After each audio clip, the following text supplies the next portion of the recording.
republic for which it stands, one nation, under God, indivisible, with liberty and justice for all. Could we stand a minute?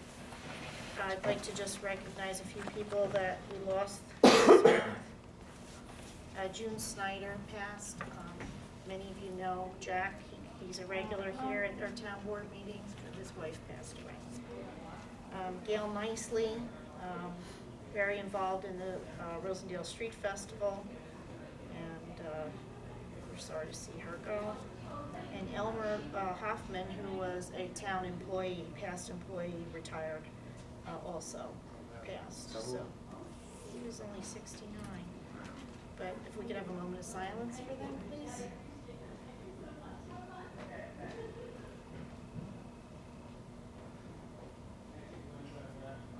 Thank you.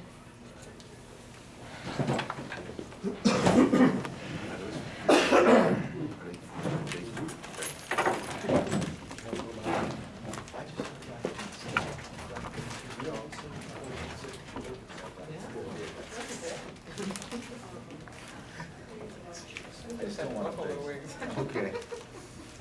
Do we have any community events or public comments? Yeah. Hi, my name is Jim Malik, and I'm here tonight to ask the board that I know over the course of at least the last year or two that the Recreation Commission is missing a number of members. And I'd like to know what you have done to try to go out and pursue and get people to be a part of this board, part of this commission. Well, people can apply to a position. Typically, we do reappointments or new appointments in for beginning of the year, usually February. Uh-huh. And sometimes the commission will recommend people, or sometimes some people on the board may know someone they would like to see appointed.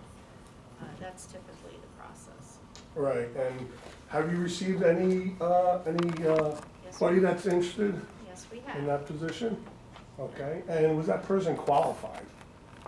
If you're asking about yourself, yes, I would say you're probably qualified. Okay, so I would just like to know the reasoning behind the denial of that position.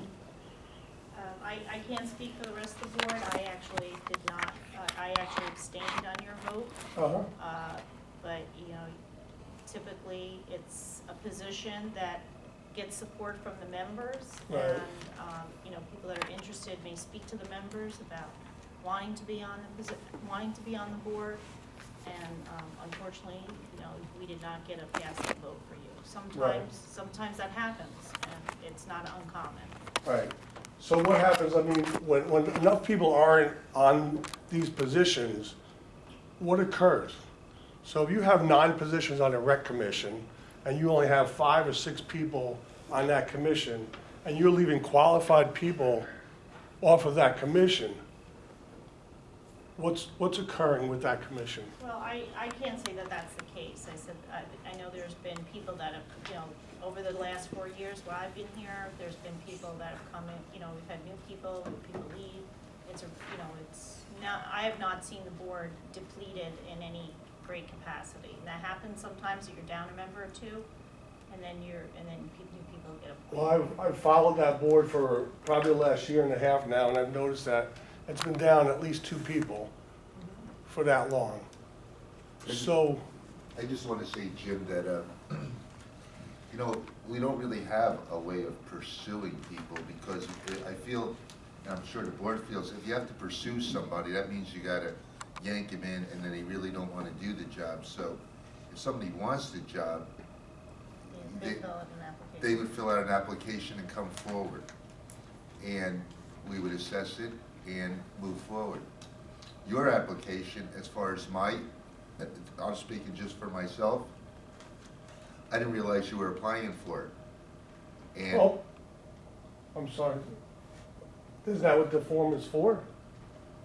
I didn't realize you were applying for the position till it came to us at the meeting, Okay, okay?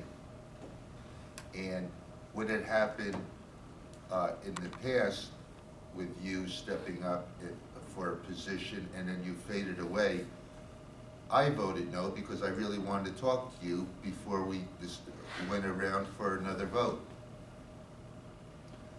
You threw your hat in the ring to run for a position for us, and then you fell off the face of the earth. You So remember? I'd like you to give me further information on that in regards to Well, I'm just- how did I fall off the face of the earth, and what was the position? Well, I don't, I don't know. well, you know what, I guess I can say it. You threw your hat in the ring and you stepped up to run for supervisor in a party. I was at the meeting, a number of people were at the meeting. All of a sudden, you fell off the face of the earth. I spoke to a couple of the people. Have you spoke to Jim? I left phone calls, no response. So, with that being said, when your application came across here, I wasn't gonna vote yes until I spoke to you to make sure you were 100% committed to the position. I'm gonna make a recommendation that maybe you should speak to each board member individually to reach out to them and discuss your interest in the Yeah, I would like to position. do that, because I would like to talk more about that with Bob, because that's not really how it occurred, all right? Well, typically. I was pursued for that position, all right, and then other people stepped up for that position, and then after talking to former Supervisor Bob Gallagher, then I declined I will not move forward with this position and let someone else move forward with it. This is a past situation or now? Yes, it was. Okay, It was so I don't know. prior to you, Okay, yeah. I understand. So But- that's a discussion that's probably not something you want to discuss in public, but you can, No, I mean- you can talk to the. I was trying to Let me use the finish, parallel, Bob. I'm sorry. You know, I would say typically, we don't usually discuss that stuff publicly. So Right. if you want to have a conversation privately with each of the board members, you're welcome to, or if you'd like to email them or discuss it in private, I Right. think that's probably appropriate.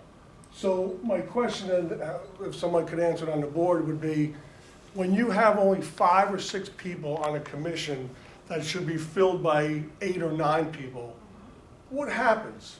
What happens for that commission, for those 5 or 6 people that are working there, that's lacking the other people? I would say it's different in every situation. Each board has a different momentum and a different, different way of how they handle the work. Some have duties to do after, that you're given jobs to do, some don't. And I would Right. have to talk to each department or each commission to see how they're handling things So- if they're short. So let But me just give you, I'm sorry to interrupt, let me just give you my point is that when you have less people on a commission, more work is for the people who are on that commission, correct? There's no doubt about that. Like you said, everybody has a job to do, right? So more work is put onto those people, 5 or 6 people rather than 7 or 8 people, right? They're gonna be less inclined to probably do all the extra work because they won't be able to do all the extra work, right? There's gonna be less people out in the community, there's gonna be less creativity for that group because you only are having 5 or 6 collective minds talking about things rather than 8 or 9 other people talking about things. I'm not gonna debate that Right? point with you. I think. Yeah, exactly. So then I would really encourage you to really be careful in how you process and how you proceed when you have maybe a little vendetta against somebody for someone who might have stepped away from a situation, as Bob has already indicated, with regards to something that happened 5+ years ago, Well, let me possibly. just stop you there, because I wouldn't say that anybody here has a vendetta. No, I wouldn't say But let me just vendetta, finish, but, let me just say what I have to say, because, each of the board members might have their own personal reasons about why they vote for or against. It might just be because they would like to see somebody that they have a support for. It might not be anything against the person that they're voting against. It might be because they have somebody else in mind that they'd like to see step up to that position. So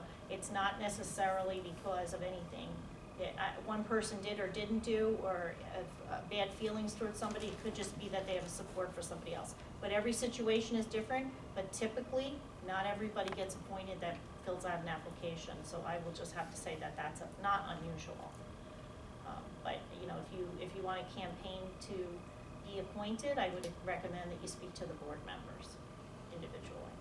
okay, And I don't know you, this isn't about this vote, but the scenario you gave of a board that isn't full, how does that affect how it runs? have been on that board. And if you have the wrong people there, they're actually filling a seat but not doing work, and you still have a certain number of people on a panel doing all of the work. So it happens, and it's one of the reasons generally to be discriminating in who you put there. But again, this is in no regards to your application or our vote. This is the scenario you provided of, you know, a lot of our boards are running shy of a full board. It's unfortunately how things have to. Were you guys sometimes able have happen. to view or look at the resume? Yes. Okay, so everybody had a copy of the resume? Okay. So then you know from that standpoint that obviously I was a qualified person, so you don't know me. Bob knows me because of an incident that happened up at the Postage Inn where he said I didn't pursue something after I said I would. But you don't know me.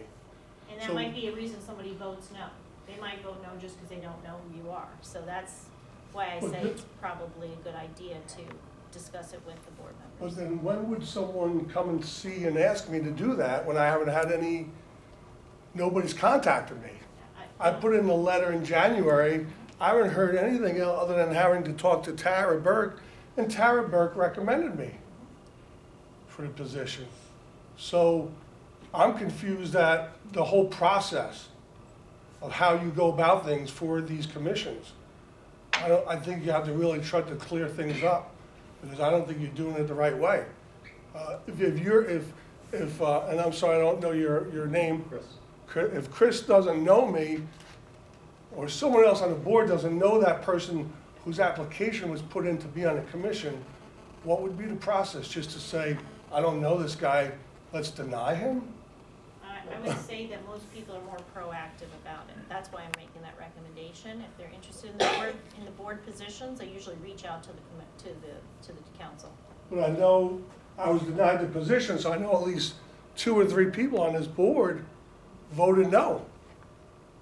So that means that they did not reach out, Jeannie, and what you're saying to me right now really isn't the truth, because if they didn't know me, then they would have reached out to I said me. it's your responsibility to reach out to the council, not their. Where does that say that? Does that say It that? doesn't say that, it's just the Right, way the so- practice has been, Right, okay? so maybe somehow it needs to say that on the application, reach out to somebody. When you go know? for a job, interview, and you want that job, do you think that the employer or the interviewee is gonna keep looking at you if you really want the job and wanna persist? Would it be in your hands to move forward, to show some interest, enthusiasm? It seems like you got it going backwards. No, you put your resume in and you wait for the phone call.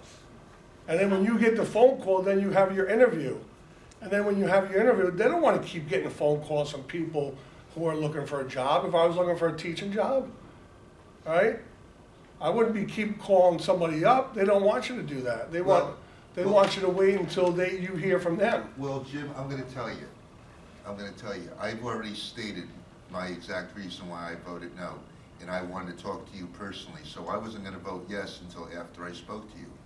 But I'm gonna tell you, after what I heard today, you kind of sealed the deal, because it seems like you made a phone call, and you were very knee-jerk reaction and made some threatening comments. So you know what? Did you say you were gonna get a lawyer? Did you say I you were never, gonna? no, I never said that, You- no. You never said you were gonna get a lawyer No, after this. no. Well, let me just say that, And how would a lawyer help me anyway? look, this is my recommendation. I think that you've expressed your concerns to the board, and I think my recommendation is that you reach out to the council, express your interest, let them know how you feel, and if they have any questions, they can ask you if they have questions about your resume, and, then the board will make a decision. Can he resubmit his application then? His application is already submitted. He does not have to resubmit it. Thank you for your time. You're welcome. Okay. Deputy Ken Hassett is here to talk to us about the Rosendale Food Pantry. He gives a little report, an update on it. Thank you, Jeannie. Thank you, Board. In years past, I sat on the board, so I was able to give the board an annual update as to the workings of the food pantry, the Rosendale Food Pantry. So Tonight, I'd like the privilege of standing before you and letting you know how 2014 went. And when you look at an increase of 20 and 21% of our clients, I would say that it wasn't a good year. But thank God we do have the resources that we've been able to provide for our clients, even though the numbers have gone up. So I'd like to just run by some numbers just so you have a real idea of what that little building down there does on a weekly basis. In the 2014, we served 1,789 households, which was a 14% increase over 2013. That was a total of 6,519 people that we fed. And that was adults, children, and seniors grouped into one. And I had mentioned the 20 and 21%, that was the adult and the children increase over 2013. Our seniors, which is a thing that concerns us, is there was a 43% increase in senior usage at the food pantry last year. Put that into perspective to give you a snapshot of a month. January of 2015, we were closed for 3 days due to storms, but we still served 138 households, 169 children, 266 adults, and 23 seniors. So point being, we've been blessed by having contributors to the food pantry, both private benefactors and corporate benefactors, many of which choose to remain anonymous, which we're going to honor their wishes. But we've been able to sustain our numbers and our needs. But that doesn't mean that that can't change on a dime. We've seen the food pantry go from being fully stocked one day, and then we're in trouble for the next day, so we have to go out and scamper. We've affiliated with the food bank of the Hudson Valley, which gives us much better buying power than we had in the past, so our dollars go further. Another report that I'd like to give the board is we've been working toward our 501(c) status for the past couple of years, and we've just established that. So moving forward, any contributions to the board will be tax deductible. In the past, we've worked with the Rosendale Valley Food Pantry and worked under their 501(c), but hopefully, with our 501(c), people will be a bit more inclined to write a contribution check to the pantry. So with that said, it kind of gives a snapshot of the workings of the food pantry. Due to the fact that our client base is increased, we're working with the Pickle Festival people to use some of their square footage in the building down there. And yeah, well, due to the fact that Farmers Market moved out of there and they're moving over toward the theater, they want to put their permanent storage space over there. So it opened up a little bit of space in that building, which we're going to be utilizing for our dry goods and all that. And so there'll be more client space in the smaller building. Can I ask you a question? Yes. Do you think that the increased numbers is more for need or because of the fact that your pantry is now maybe more accessible and providing more? Do you think that's Both. Both. Both. We see some, our clients, obviously, there's anonymity, all right, and we maintain anonymity, and there's a set schedule as to how many times a client can come throughout the course of a month. But if any client shows up and is in true need, and there are people that are in true need, they never walk away empty-handed. So we deviate from some of the other food pantries in that some food pantries hold to a specific schedule. They keep track of who's in and who's out, and when you've last been there, and they'll quite honestly say you've got to wait till your allocated time. But we operate a little bit differently. Thank God we've got the resources to do that. And as I've said in the past, our goal is to go out of business. We just want to go out of business, and until we do, we're going to keep doing what we do. Yes. Then you were concerned that sometimes you can just have a run and be really low on stocks. Do you all have like a list of people, a list of donors like you can count on and email? We do. In those instances? We do. Thank God we haven't had to go to that route. We've got some consistent donors that make sure that we sustain ourselves on a regular basis rather than going from feast to famine, if you will. So yeah, there's a mechanism in place that should we run low, and we have some money in the bank, to be honest with you. Mm-hmm. And our books are open to the general public at any time you want to see it. But yeah, it's working, but it can change very, very quickly, very quickly. And I'd like to also thank Councilman Ryan for, since you become our liaison, your concern that you've had for our clients over these past couple of months being cold and what the town can do, and making sure that between you and Bob Gallagher, that the lot's been plowed and accessible on our business days. So thank you, sir. With that said, thank you very much. Thanks. I know the Scouts and some other groups will do food drives Yes. for the food pantry. Yeah. What's the optimal donation for you? Is it better to receive money that can, and I appreciate, sorry, I know that there are food drives, and that's a good thing. Yep. But for individuals that are interested in contributing, Whatever, you know, if some people feel more comfortable donating food, actual goods that they know is going to go directly to the clients, and you know, the only thing we ask is to keep it within the food group, you know, the food pyramid. I forget what they call it now, but you know, the standard of grains and staples and, you know, dairy, and we even have meats, because we do have some corporate benefactors that provide us with meats when it's available. We're one of the few pantries that do give meats. So yeah. okay, so whatever they can do. I was just, Yeah, does $1 go further than $1 can of goods? It does, because we're associated with the Hudson Valley Food Bank, and we Okay. can purchase through there. We can buy on tonnage or on poundage versus on items, so it saves a lot of money. And there's also a lot of free things that we can get, you know, with purchasing other things. So, and we got a great group, and my board is segmented. You know, I have people that are in charge of procurement, and people that are in charge of pickup and delivery, and then of course we've got 27 volunteers that make sure that it's staffed every Saturday and every Monday. So, Thank you. thank you.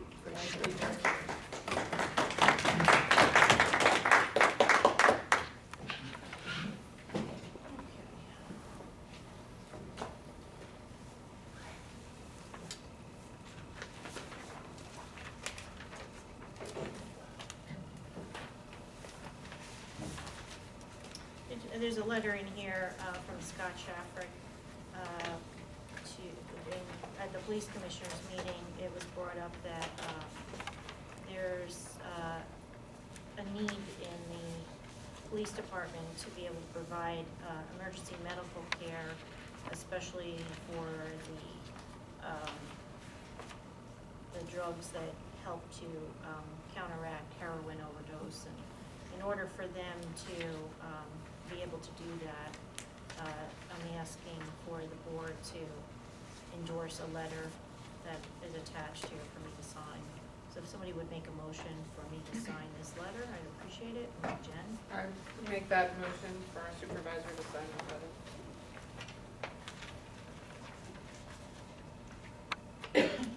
And I'd just like to say they're often the first on the scene, so this is a huge benefit to our residents. And then the next thing on the agenda, Do we need a second? I'll second that. oh, I'm sorry. motion. Andy, come on. Roll call, Councilman Hughes, Yes. Councilwoman Metzger, Yes. Councilman Braslavsky, Yes. Councilman Ryan, Yes. Supervisor Walsh. Yes. And then there's also a letter attached to a letter of support for RUPCO. RUPCO is applying for funding to support owner-occupied housing rehabilitation in Ulster County. They'd like the supervisors to write a letter of support, and if I could get a motion for that. Motion.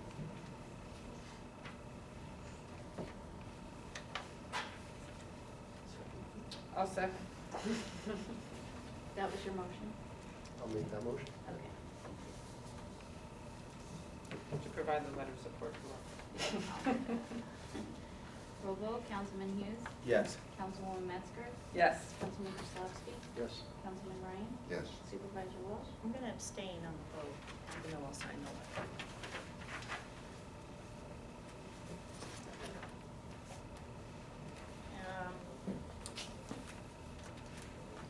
And we have our superintendent of water and sewer is here, Terry Johnson.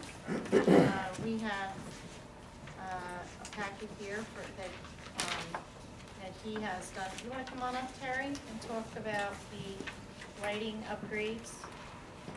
You look, there's a resolution attached to 3 areas. Go ahead. what used to be? Basically, we were approached by Central Hudson through their subsidiary Lime Energy about coming and looking at our system. Basically lighting, not energy as a whole. But they wanted to see about our antiquated lighting, see if they could help us, get our bill down, which is considerable. They did come do a site survey at all three, the High Falls plant, Rosendale Sewer, and Rosendale Water, and they gave us proposals to upgrade our lighting. And it's pretty stark, if you look at the numbers. Do we have a copy of that? Yeah, it's in your packet. It's right, Oh. that's it. And the numbers are very encouraging. If you look on, So they're upgrading to LED. LEDs. Correct, yeah. where's, Yeah. where's the page? And are they, is this one of their incentive programs? Absolutely, So they're absolutely, giving yeah. rebates? Basically, to average them all out, they'll pay just shy of 70% of the upgrade price for us. Yeah, if you look at page 4 of each of those packets, it shows you the savings, 79% for the Rosendale treatment plant. It's huge. 17-month payback is nothing. Yeah, We're gonna do it Rosendale- over 24 months. Yeah, Yeah. Rosendale filter is 66.4, and the High Falls is 74.7. And all of these would be paid back with no additional impact to the districts because it's within what they are paying now. We would still see a savings in our bill Right. even during the payback period. Right. Yeah. So So we're there's a- basically there's a using chart house money on to each go of ahead and those. do it. On page 4 So of each you're of these. paying you're paying it off, not all at once, but paying it Over off 2 years. through on-bill, okay. Yeah, On so both it's- finances. They're doing the work, they're adding it to the bill. Correct. And it's broken over 24 months. There's a chart here if you have, if you want to look at And it. it basically breaks down to the 3 facilities at $50,000 savings over 5 years on lighting alone. Goes without saying, I'm a huge proponent of this. I think it's a great thing. So I don't think you had a, did you have a timing issue? When do you need this? Basically, this is a 45-day proposal. It's good for 45 days, and it's a 4 to 6 week lead time on getting the work started, so that'll actually be perfect, once the weather breaks, in theory. Terry, Yeah. is this indoor and outdoor? Is it- Indoor and outdoor, correct. I mean, it's a So- no-brainer. We could do it next week, but it's up to you guys if you want to do a resolution. I mean, I am perfectly comfortable with If you want it. to The do it data now, we speaks for can. itself. I think it's a no-brainer also. The only If you question want some I have time to do it. is, for the outdoor lighting, you can, LED lighting is pretty focused, but Mhm. especially, for the sewage treatment plant, it's right on the creek and it could somehow be, shielded.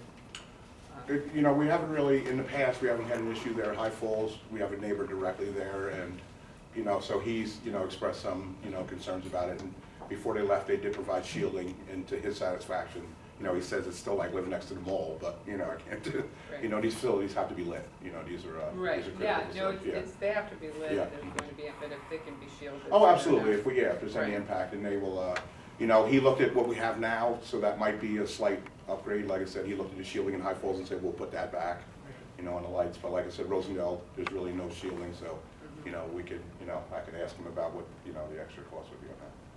And Well, they you have to might- kind of look at how far away they are from anybody that's. Absolutely. I mean, the sewer they plant, might we're pretty provide- much, other than the creek, we're pretty much in, next to the salt shed, so there's really It's not a also- lot, yeah.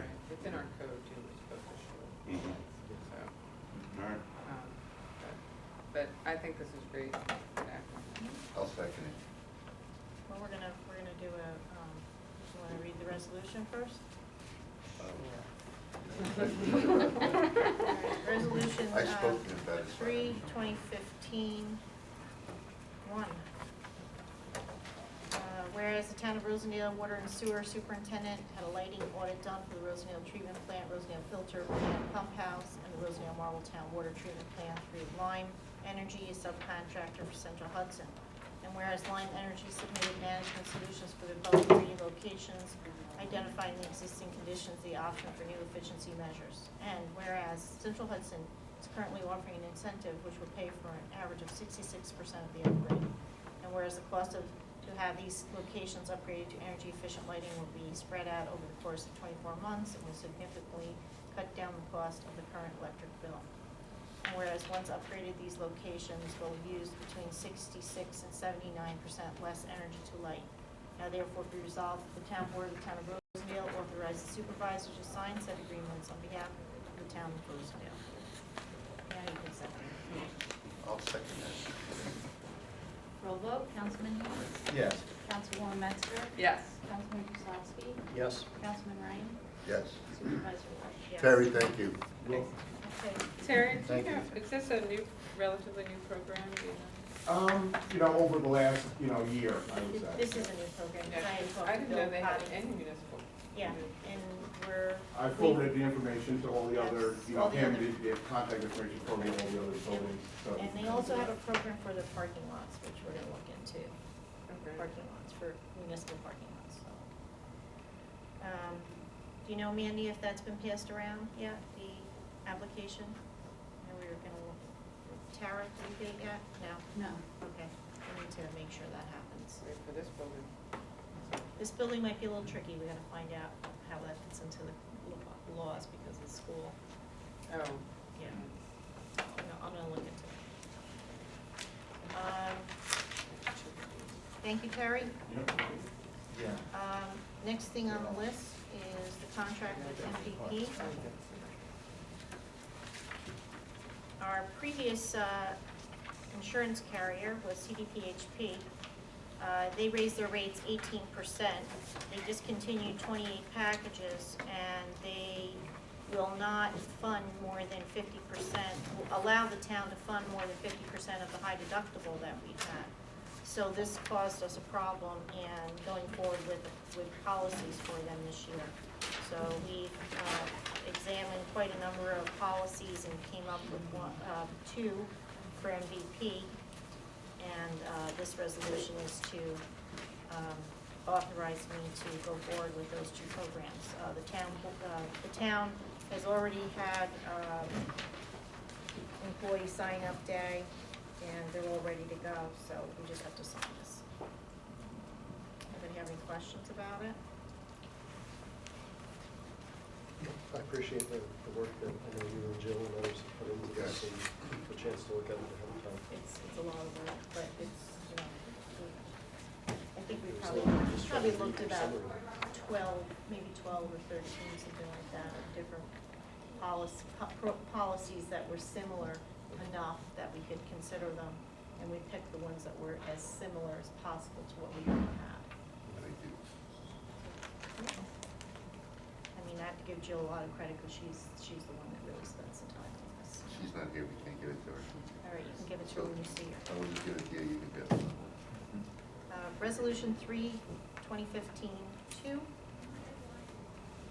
Adopt a new health insurance carrier, MVP, for the town of Rosendale employees. Whereas the town of Rosendale offers health insurance for all full-time employees, and whereas the current health insurance carrier, CDPHP, has raised their rates 18%, discontinued 28 packages, including the ones carried by the town of Rosendale, and changed their funding rules for the 2015-2016 renewal year.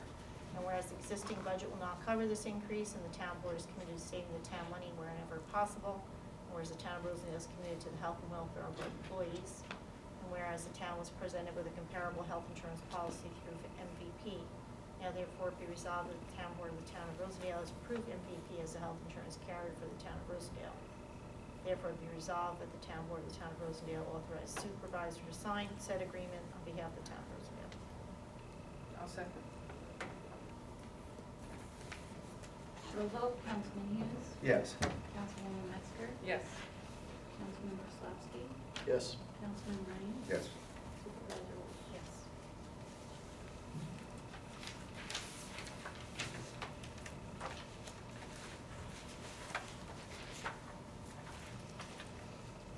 Going forward with New York Rising, the next two are to establish guideline requirements for New York Rising. They had some additional procurement rules, probably because of the federal funding that's involved. So we need to have this resolution passed to kind of, as a kind of a rider to what we do for procurement, so that it would be okay for the funding. Resolution 3, 2015, 3, to establish guidelines in compliance with Title 24, Part 8536, entitled Administrative Requirements for Grants and Cooperative Agreements to State, Local, and Federally Recognized Indian Tribal Governments. Whereas the New York Governor's Office of Storm Recovery requires sub-recipients to establish uniform procedures with CDBG-DR program guidelines in compliance with Title 24, Part 85.36, entitled Administrative Requirements for Grants and Cooperative Agreements to State, Local, and Federally Recognized Indian Tribal Governments Procurement.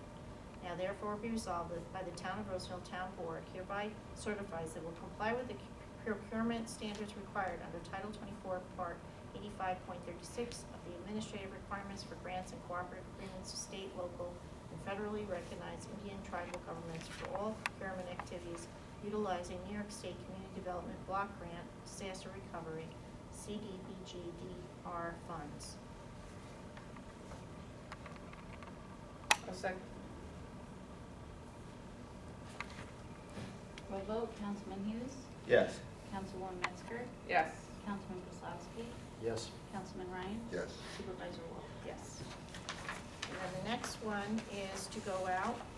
We really could have probably get away with not having a resolution for this, but I felt that it was probably a good idea to combine that. This is to get a request for qualifications, which is one of the things that is required through CDBG DR, which typically we don't have to do, but this is to get our engineers for this project. So, and Mandy, pay close attention, this is for you. This is for the James Street project. Yes, specifically, yes. right? So 2015. And now, actually, sorry, may I ask, so, is Army Corps going to be involved?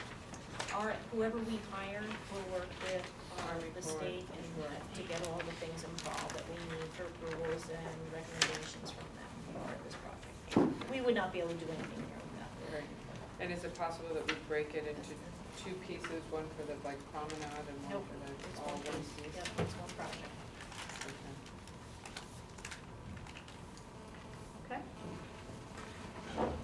Request for qualifications for New York Rising, whereas the Town of Rosendale is participating in the New York Rising program, and whereas the Town of Rosendale is applying for Community Development Block Grant Disaster Recovery Funds from New York State Governor's Office of Storm Recovery. New York Rising Community Reconstruction Program for the design and construction of infrastructure improvements program for the Town of Rosendale. And whereas the Town of Rosendale is interested in procuring the services of an architectural engineering firm to perform all preliminary and final design plans and specifications for the construction, assist in the necessary environmental review, assist with the review and development of plans, and that if necessary, to conduct all necessary due diligence, is successful in being funded under New York RCR program. Now therefore be resolved that the Town Board of the Town of Rosendale hereby recognizes the seeking of request for qualifications for the architectural engineering services for the design and construction of the infrastructure improvements program, as more specifically set forth in the request for qualifications RFQ attached here to made a part hereof to be received by the Town of Rosendale Town Clerk on or before 4 p.m. April 2nd, 2015. Be it further resolved, the Town Board of the Town of Rosendale further authorizes the Town Clerk to advertise same. I'll second. Can I request that we see responses to them? We will review the applications before we make a decision. Okay. Roll vote, Councilman Hughes, Yes. Councilwoman Metzger, Yes. Councilman Kozlowski, Yes. Councilman Ryan, Yes. Supervisor Wolf. Yes. And the tricky one.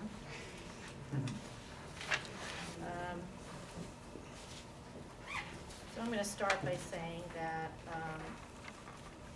rate increases were discussed and approved during the budget in 2014 for the 2015. And unfortunately, some of the, I guess the commissioners for the Rosendale Youth had not had a chance to review this and were not aware until yesterday. I talked to both Eric, our youth director, and Jen, our liaison. And, you know, I went back and looked at our notes and everything, and pretty much, you know, this had been introduced back in September, October. I guess the youth commission was not in favor of seeing the raise, but, we really need that raise to happen in order for us to operate camp, because it was based on the revenue we would receive. When you're yeah. done, I'll report on. they Go wanted ahead, me why to- don't you, go ahead. Oh, so the commission wanted me to report on their discussion, and they didn't realize that it had been budgeted, that this rate increase had been part of the budget, so keep that in mind. But they were concerned about the double or triple whammy, I guess, but really the concern is the pool not opening this year. And, the rate they were concerned that a rate increase without the pool would have an adverse impact on enrollment in camp. So they wanted to wait until the pool was open next year. So one of the things that I just want to go back to how this whole came about. Basically, in the past, we were charging a fee for the activities. So kind of, the kids would pay $50 for activities, but really we were not receiving any camp fees and kind of like the tuition. So actually, I was looking back at my notes, and the original number that Eric came to me with was $200, and we lowered it to $150. So, we did crunch the numbers. I have here, the whole stack of every other town in the county that we made comparisons. We haven't had a rate increase. I talked to Doris about it, and, 20 years, we haven't had a rate increase for youth, and felt it was time, if we're gonna keep within a 1.56 budget, it was time to make rate increases. The other thing is, I felt it was still very reasonable, because it really amounts to less than 80 cents per hour per kid during camp, which I think is a very reasonable fee for having, coming to camp for the day. You can't get anybody to watch your kids for 75 cents a day, so, an hour, so, I think it's still a very reasonable amount. It comes to basically $35 for their tuition, and $35 for their fees, reimbursement of fees for their activities. So it's still, I think, is a very reasonable amount. Jen and I talked about, the budget's tight right now, so making an adjustment now or making any changes in this would be, really difficult for us to manage. But I could say that we probably could put some of the money back into the fee line at a contingency to cover the activities that were reduced, thinking that the pool would be able to, they'd be swimming some of that time. So I think we could probably put the $2,500 back into the activity line. So if we could make a motion for me to do that, or I'll just bring it to the next budget meeting, and we do the budget transfers. I'll do that the next month. We do budget transfers. In the meantime, I'd like to approve this schedule and see, if anybody wants to talk about it before we go forward, that's fine. Do you have any questions? So, what's the resulting change if we transfer back the 2,500? That's Yeah, I would have to now- take that at a contingency, okay. So Jean and I had talked about the impact of taking that amount, or even more than that amount, out of contingency to reduce the price by like $25 per kid. It would, per child. If we reduce it by $25, it would have been a $5,250 I'd have to pull out of contingency. But they get much more out of $2,500 of additional activities than, you would notice Than the the impact of the reduction of $25. Right. So, and restoring the activities, I think, is important. And that helps address the fact that, we don't have the pool this year, and we will next year.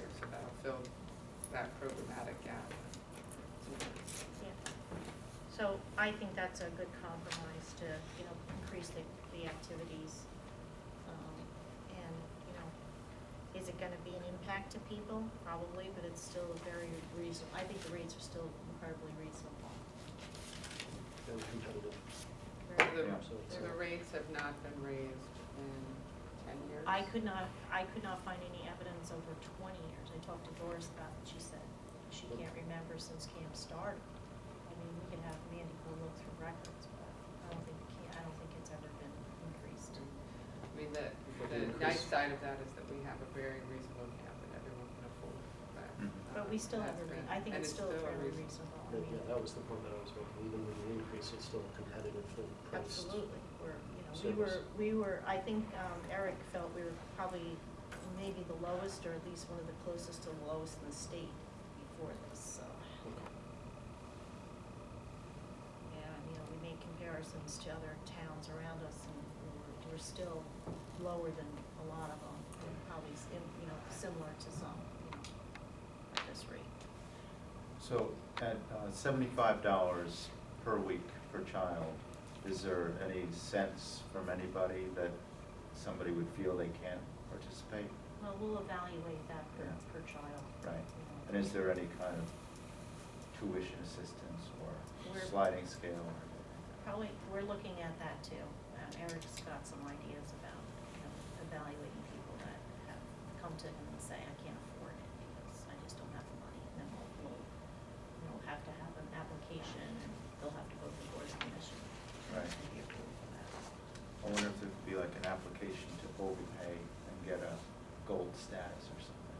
Or overpay to help with funding. Oh, Right.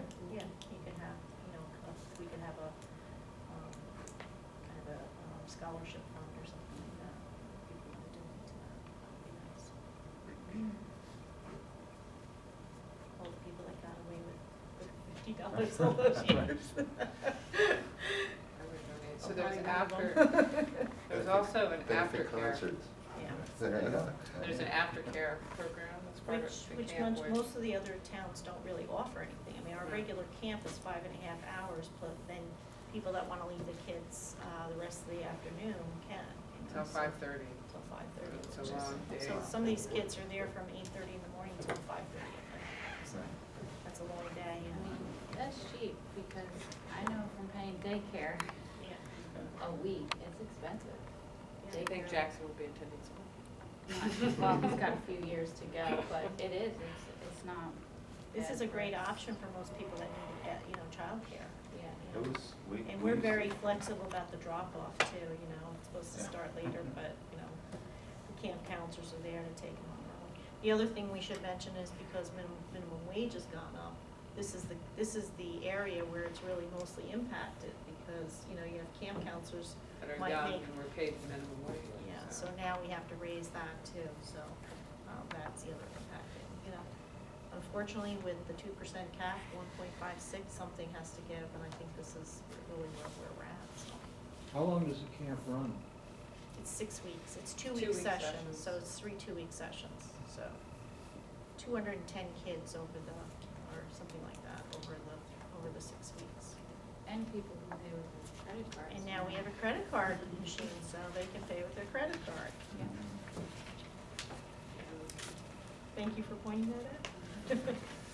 So, is everyone okay with this? I mean, I really, you know, I don't know what to say about the fact that it wasn't presented earlier, but I don't think we have a choice at this point. This is how we budget it. I mean, my preference would be to wait until the pool opens, but there's not really that room to do that, so, since it's been budgeted for the year. Resolution 3, 2015-5, amending the fees for camp, whereas the Town of Rosendale Youth Department runs a camp program for both town and out-of-town residents, and whereas the camp program has been running in a deficit for several years due to lack of increase in rates, and whereas the town recognizes the need to amend the fees to address increased expenses in staffing, activities, and aftercare, and whereas the town has proposed amending the fee schedule for the 2015 camp sessions, a copy of which is annexed here too and made a part here. Now therefore be resolved that the town board of the town of Rosendale adopts the proposed fees to be effective for the 2015 camp sessions. I'll second. Roll vote, Councilman Hughes, Yes. Councilwoman Metzger, Yes. Councilman Prislavsky, Yes. Councilman Ryan, Yes. Supervisor Wolf. Yes. And I don't have it on the agenda, but I wanna bring you guys up to speed on the pool. Because I really kind of got some of this information late today. I'm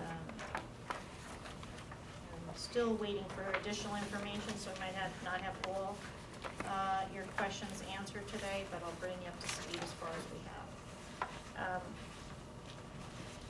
Bid openings happened on February 19th, 2 o'clock. I believe Tara was here, Mandy, our engineers, a couple of people who were bidders. We had 2 bids. One was 1.904955. The other was 1,710,970. We had a change order for gunite finish, which brought the bid down to brought it down 140,000, which made it 1,570,970. Looking at the numbers, I basically came up with a $260,370 deficit in our funding. I just want to go over with you what we do have, and then talk about, well, first I'll talk about, I did have a conversation with our engineer, because at the time, he went back and do what they call a value engineer to see where some changes could be made, and we're able to reduce it by $70,000 for some small changes here and there in the project. There's still a couple of things I requested him to look at, and I'm waiting to see if he can come back with some changes on that. I haven't had a chance to discuss with Tara, but I recommended he go back and look and see if the pumps filtration system could be amended to service both pools temporarily, maybe for a couple of years, at least 1 year. Give us some cost adjustment in that, because the new plan was to have 2 systems and 2 pump systems, but if there's a way to amend it, down the road, we had one thing that the filtration system had some life left in it. It was one of the few things that still had some life left in it. So if we could get another year or 2 out of it, we might be able to build up some additional revenue to be able to look at the pool changes later on. And that would mean that the pump house wouldn't have to be changed, wouldn't need a whole nother second system, but a year or 2 of the maintenance would be a little bit more involved, because if you had an accident or something, you'd still have to shut down both pools, which was the reason we were doing the 2 systems. So that's one thing I'm waiting, hopefully by next Wednesday I'll have an answer on that, but it's one possibility. So, without bonding, we have $800,000 in grant money. We have $193,007 in our pool fund, which was from the sale of the town hall. We have $25,000 in recreation subdivision account, $70,000 in capital, $11,800 from community foundations, $15,000 in our pool account, and $50,000 in the pool budget. That gives us a total of $1,164,807. Now the pool bid is down to $1,500,000.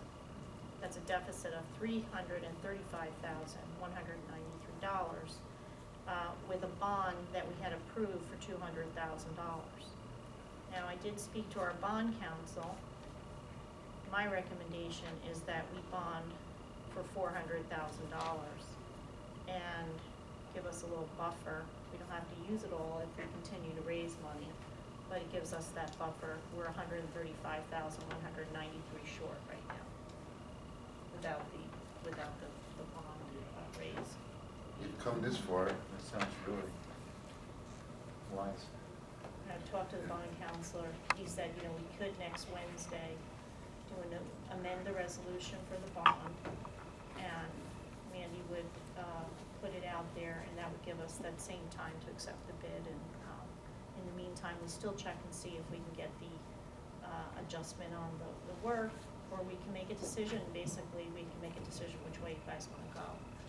But, you know, I will just go on record as saying, we've come pretty far, I don't think we should, I think we should go forward, you know, when you look at, what we'll have in the end, we're gonna have an amazing facility. I can equate it to what happened when the rec center was built, and, you know, they spent over $1 million for the rec center without any funding.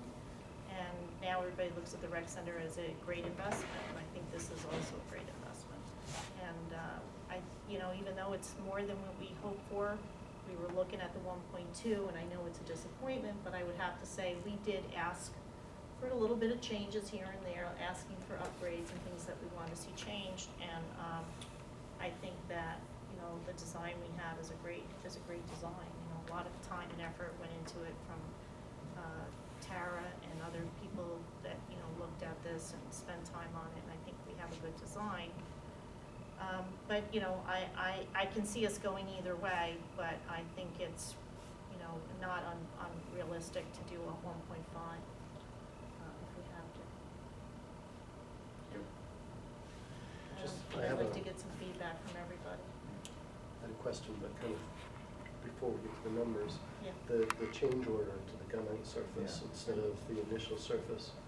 What There's happened, a- let me just explain how they What's the did. difference? Yeah, Yeah, I'm $140,000. Right, Oh, but it's a what's different the difference surface, it's a quali- different surface. Right, In but terms like of qualitatively. longevity. There were three different pool finishes that were put in there. I don't remember which one was the base bid, but it was the higher type of, it was kind of the middle base, but we never really thought that that was the finish we were gonna do when we first looked at pools, but when they did the bidding, that's one of the gunite is similar to what we have now. But you know, we don't have to go with that, but I mean, if we had a better, one of the things that we did was break up the bid so that we gave us a little flexibility in picking things, so we weren't locked into one thing, so.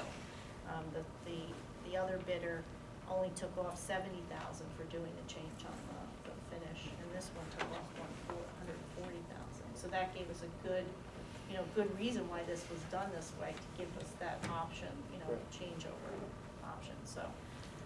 Some of these other things are like the spray deck, the site plantings, things like that, but guess what? You know, we don't have to do those right now, those are down the road if we ever decide we want to do them. We always knew that was kind of the wish list, so. And is there a significant difference in the longevity of the gunite finish versus the?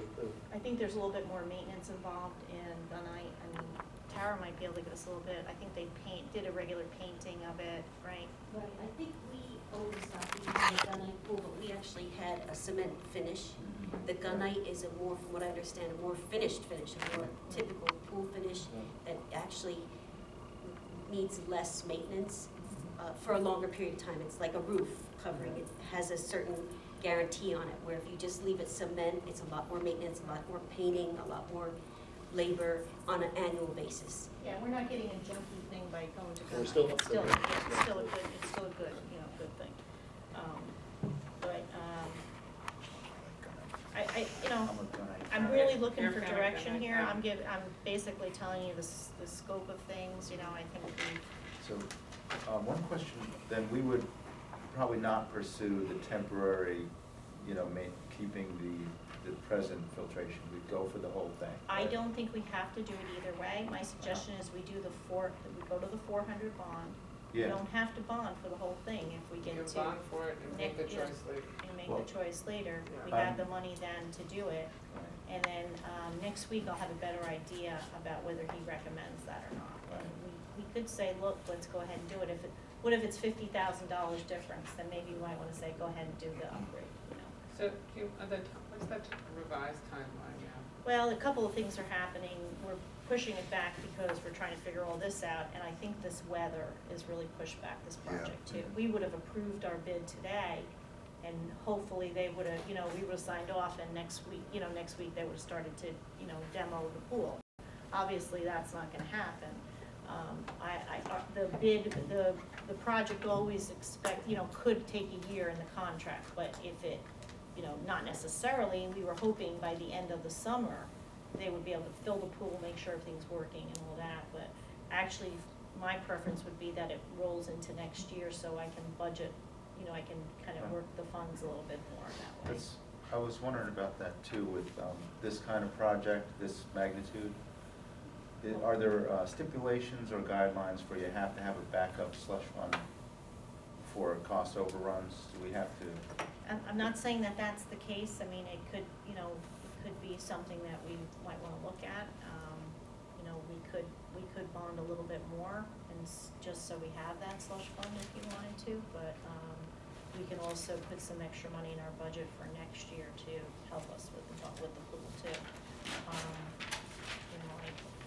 Nothing says we can't keep fundraising too, like we've been. So I know it's been a huge effort for everybody, but I think the bricks might start to sell now that people are going to see that, that surface get done. That's one area where it hasn't really been a push since the beginning, but when we're ready to lay those bricks down, I think people are going to want their brick, so that could bring in a little bit more money, but I think that a lot of this has been the grassroots effort, so, but my understanding is that we would be paying them kind of a monthly stipend, to keep the project going, a monthly amount of the project. I haven't talked to the grant people to see how they, typically we have to spend our money, half of our money before they give us their money, so. They have to see that, we're committed to 1.1 no matter what, because you wouldn't get 550,000 anyway. Performance bonds, or like, I mean, if we ran into an emergency situation, we'd have to discuss that, when the time comes, In that bid, do they reference timeline at all? And then The bid is a one-year bid, a one-year project. I see. Yeah. We might adjust it a little bit just because of the delay in getting started. Yes, Terry? As somebody who ran those filters, ran that pool for years, I think he's gonna concur, those filters have to be addressed. Okay. That, that's it was a bad situation then, and trying to run two pools with that same, not to say it couldn't be rigged somehow to work. Well, the only reason but they that's said- the heart of the pool. Yeah, the only reason they said it's a possibility is because the volume hasn't changed. You're still talking about the same amount of water. Whether, your input's very good, it may help us to make a decision. Yeah. Like I said, if you could find anything you could, back off on, like I said, that goes down, pool's down. No matter how you look at it. Sidewalks could be pretty, everything nice, paint. If that's not working, it's just a hole in the ground. They were impressed with those pumps because they were old, but they were beautiful because Terry has the best Band-Aids and care there is. And they were like, wow, look how old these things are and how good they run. Terry wants new ones so he doesn't have to keep working on And I back them up on that. Okay, I have an agenda. No, it's true. I back them up on that. It's a tremendous amount of labor Yeah. to piece apart that together with a new pool, new two pumps, and you want a new bathhouse. Honestly, you don't want to sacrifice there. You don't want to have a brand new pool and not new pumps and not new bathhouse. Well, it was never my intention that we wouldn't replace them, so could we get another year out of them and then replace them next year is what I was Yeah, looking if at. they I wasn't if they looking bring at they like, bring the plumbing in and have it set up, so you don't Right. have to disrupt the pool if it's Right. an easy switch over, yeah. yeah. And it's only worth doing if they said, yeah, we can, save you a significant number. Mhm. If it's a small amount of money, I don't think it's worth it. I don't know, it seems like they would want to spread any costs out over another year, potentially. I'm know not what sure, next- I'm not sure I know what you mean. What are you Right. trying to say? Well, if you got one more, you were looking at basically just Yeah. deferring that cost Yeah, for that's what one I more was, year. that's what I was but- doing, but that's not necessarily, I don't know if that's the best plan. I'm trying to examine all options before Right. we. I was just saying, you never know what budget's gonna be like next year. Could be that it's not a good time, So, And there's overwhelming public support for the need for the pool. I mean, we're trying to provide, I mean, the Price question, is a separate conversation, but Right. the need is there, and I think And the universal want. throughout town. and I think the other thing is, you know, we're really looking at trying to make sure we continue to provide the same services in the pool. And not, you know, we could have built one pool, but we wouldn't have gotten all the services that we provide now, have been providing in the past, so that was key. Also, that last, from the meeting today where you guys were able to meet out like 70,000 more in possible savings, would we kind of not make those change orders and? That's up to us, we can go over those details a little bit more. There was a little bit changes in fencing, some storm drainage, the water that we have to buy from the town, you know, is $12,000 from the water district to fill the pool to start, you know. And then some of the work on the filter building that was, you know, maybe could be waited. And the other thing that he suggested, and we may not want to do this, was the pool deck could be reduced from a 6-inch, 6 inches thick to 4 inches thick. And, you know, do we want to do that is the question. Well, You want to it spend that depends in? what that impact that has on its longevity. Yeah, you don't want to start cutting corners. I- when you go in there. I think for $70,000, it might not be worth it, you know. I kind of feel that way. But I'm just telling you, this was the conversation I had. That was really the only thing that they, you know, I think we had a couple things happen, you know, it's, we only got 2 bids, you know, even though, you know, we have a lot of bidders, a lot of them were subcontractors, so they're part of these bids. But, you know, people weren't as hungry as they were 2 years ago, you know, when they talked to contractors about this. And of course, 2 years could make a big difference in the cost, just in how the price of things go up and stuff like that too. So, we weren't ready 2 years ago, we didn't Now or have. never. It's cheaper. Yeah. We've gone this far. So, are you guys, and we can talk some more over the next week, but are you okay if I bring back an amendment to the bond? Is that what everybody wants to see happen? I like that. I'm fine with it. Yeah, Okay. We'll continue talking, but. Yeah, I mean, I'll get more details from the engineer and I'll talk more to the bond council, and then I'll present something next week. All right?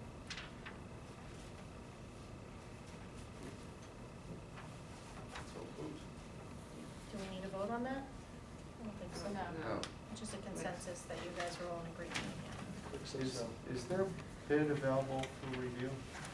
Bid? Yeah. Oh, yeah, Mandy has, oh, no, where are the bids? Oh, he took them, that's right. We can ask him Yeah. to send them Oh, over. the engineer. He took them because he wants to review. Yeah, right. Not only does he review everything, they also want to check references on everybody and all that. That hasn't all been done yet still. Yeah, I can They want to understand. make sure that all the, you know, everybody that's a subcontractor has the right experience, so they have to they have to check references on everybody in there, that's good. Right. in their package. Yeah. So that's. And you know, said they were based in Poughkeepsie. The lowest bidder was from Poughkeepsie, And what's their name again? Traditional Builders.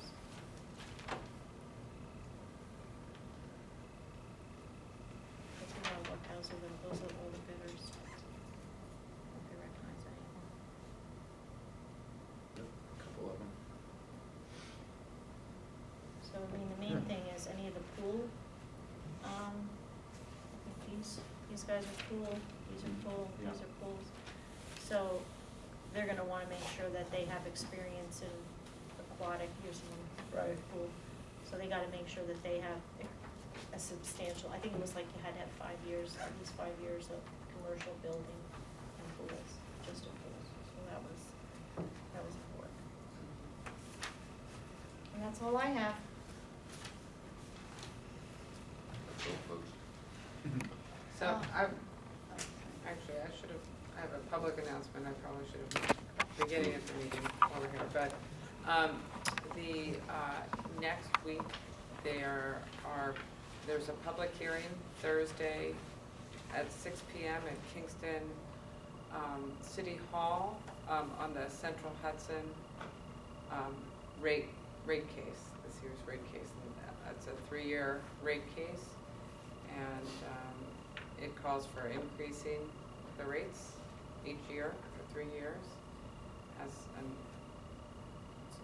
a large number of What's the date? provisions. You didn't It's have that. Thursday, December 12th. You didn't tell. I mean, it's December March 12th. 12th. March 12th. Woo. At 6 PM.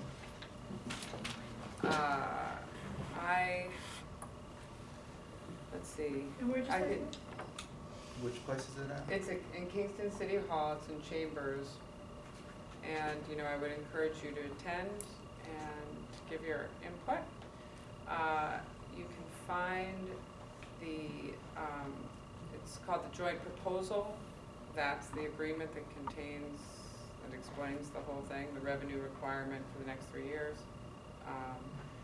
And that can be found on the Department of Public Service website, which is dps.newyork.gov. And you can see, just on the home page, you'll see Central Hudson rate case listed, and you click on it, and the documents will be there. I believe Citizens for Local Power put out Yeah. something about this, I saw online, so for more Yeah, information. yeah, if you, we have information on the Facebook page, but Okay. we also submitted comments on it, and those are also on the Public Service Commission website. Yeah, we did this. What's that? Hey, Bills? Mary Carroll called me and said that they're doing a private thing for Jack White. And then in the spring, they're gonna, Okay, I was wondering about that, because there's nothing in this. yeah, so it was very private, and she said they will do something in the spring. It was very sad, but I ran into them on Friday at the grocery store, and I said, well, I just got some bad news. June's cancer. And they tested it today, we got the results that it's cancer, and she died. 2 days. Amber, Yeah, it was- could it was you good reading.